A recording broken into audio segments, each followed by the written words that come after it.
Hey, hey, hey, it's me, Tiffany Aliche, better known as the Budgetnista, your favorite financial educator. And I'm super excited because I'm going to be reacting to financial New Year's resolutions. I'm going to hear what they have to say, and I'm going to give my best piece of advice.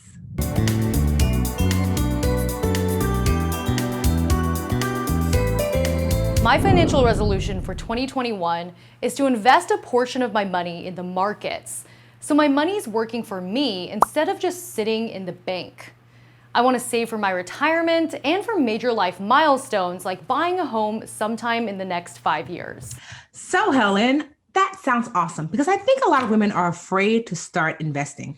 What I will caution you with is first things first, before you jump into the market, one, do you have a retirement account? Second, I want to make sure that are your bills paid on time. You'd be surprised how many people are not on time with their bills and yet want to learn how to make more money in the market. Third, do you have an adequate savings cushion? 3 months really is not enough these days. At least 6 months of what I like to call your noodle budget. That's just your bare bones. If you had to eat ramen noodles budget, do you have 6 months of that saved set aside? Awesome. Now you are ready to invest for wealth into the market. So if you don't know anything on how to do so, I suggest you look into something called an index fund. What I love about index funds are that you can literally put money into an index fund, a collection, a basket of different types of investments. They might be some stocks and bonds, and that index fund can follow a particular market. So if you put your money in the index fund, your money will follow what the market does. When the S&P 500 is up, if that's the one you choose, you're up. When it's down, you're down. But the secret is over the last 100 years, the market has always gone up, even if it's dipped along the way. So you'd be in good hands if you're investing for long term. So kudos, Helen. I love that financial New Year's resolution. I say go for it. My financial resolution for 2021 is to beef up my emergency savings. Experts say you should aim to stash away between 3 and 6 months of living expenses.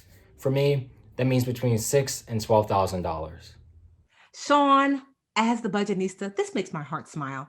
I know people don't want to talk about savings because they feel like savings is boring, but Shawn, savings is critically important. Now, I know experts say 3 to 6 months is the aim, but honestly, Shawn, it depends on your industry. I'll give you an example. For example, my mom, before she retired, was a nurse.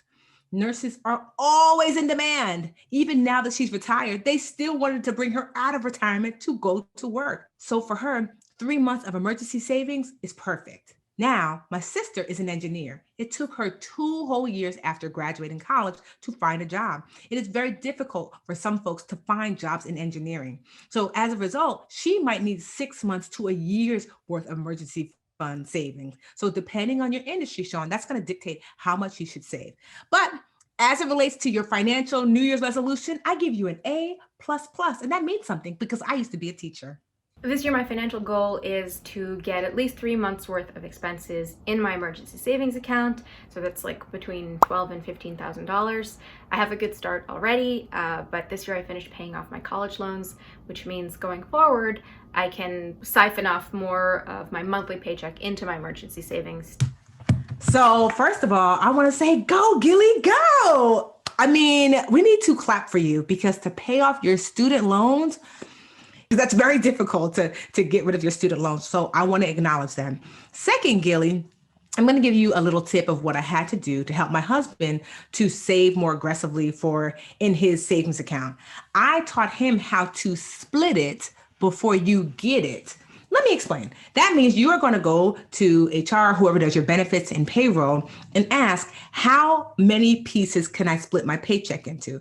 Because oftentimes, especially if you work for a large company, they can split your paycheck sometimes up to into four different accounts. Let's just pretend that the monthly amount that you put toward your student loans was $200 a month. So you can ask them to put $200 a month into your emergency savings account.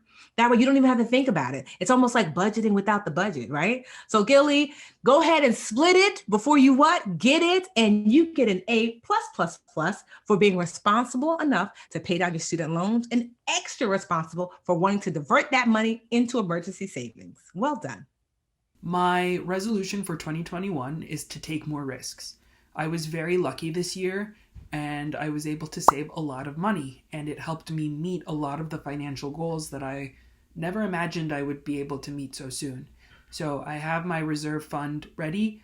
I have healthy savings that I can dip into for discretionary spending. And now I have a little pot of money that I'm ready to invest in the market. Gabriel, I love this financial New Year's resolution. Here's why, because you, one, have already let me know that you have created this amazing financial foundation and you are ready to grow wealth. That's awesome, because there's two types of investing, at least that I think of. One, investing for retirement, and investing for wealth. When you invest for retirement, what you're essentially saying is, how can I maintain my current lifestyle in the future when I'm no longer working? When you invest for wealth, what you're saying is, how can I improve my lifestyle now and leave a legacy for later? So Gabriel, you're ready to start investing for wealth. Maybe you want to start doing your research on individual stocks and individual bonds and do that. But for most folks, that's just too much work.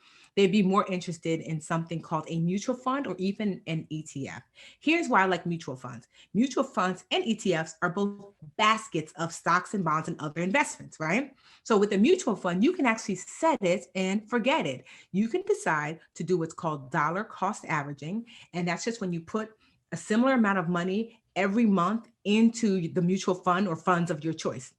They call it dollar cost averaging because on average, if you put this dollar amount in, sometimes you're going to hit the mutual fund when it's up. Sometimes you're going to hit it when it's down, but on average, you'll get the average return of good days and bad days.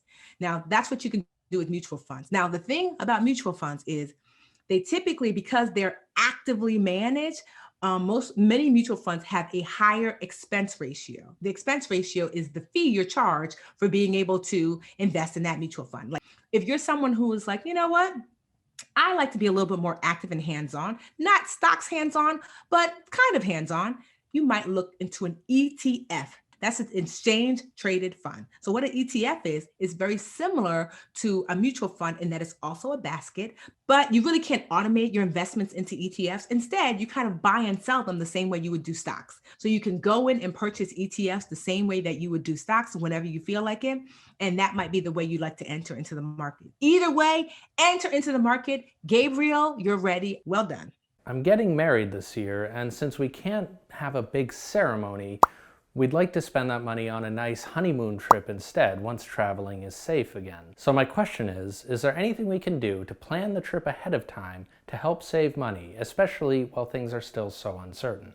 Well, first of all, Stephen, congratulations. Here's what I say. Now is actually a good time to start looking for deals. You can book travel sometimes up to a year in advance, so you might want to look for that. Look to see if you can lock in deals now. But if 2020 has taught us nothing, you want to make sure you get travel insurance, right? You want to get insurance just in case the trip has to be canceled because pandemic, just in case, the hotel is no longer open because quarantine. Look for deals now, lock them in now while travel is still fairly limited. Choose a place that one has done a great job with taking care of its people during quarantine and pandemic and have been able to keep the numbers low, if not gone altogether. Two, you want to make sure that you lock in low rates now because people are not traveling as much. And three, you want to make sure that you get insurance because you want to be able to protect your investments, especially if you're going to splurge on an amazing honeymoon. You also want to look into places that typically get a huge flood of tourists because these are places where tourism is their main source of income. And as a result, they typically have the best deals during times like this. I've gotten friends who've been able to get villas in places like Bali, where tourism is huge for them. And maybe that villa was $10,000 for the month for $2,500. That's the kind of deals that abound. All in all, I say, you know what? If you can't have an amazing wedding, certainly have an amazing honeymoon. So I think that your New Year's resolution is A-okay with me. Enjoy. What did we learn today, class? We learned the importance of being intentional with setting your financial New Year's resolution before the new year actually comes. It's really important with the kind of year that we just had that you look forward to the new year with hope, with boldness, with joy, but also with intention. If you want to share your New Year's resolution with me, I'd love to hear it.